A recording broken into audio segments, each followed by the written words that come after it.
Guys, today I will talk about how can you enable this sign or know how you can do that on your AnkiDroid app.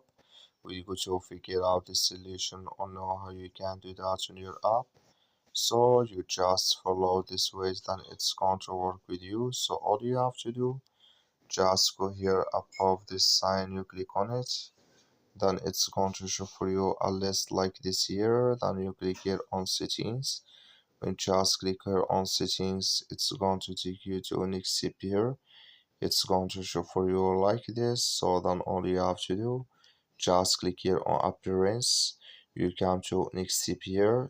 So then all you have to do, just go down here. You keep going down, come here to show play buttons on cards with audio here. Just click in this sign. Then like you see this color show for us, that's mean here show play buttons on card switch audio enable with us now. That's all you have to do. Thank you for watching. Don't forget to support us by liking and subscribe.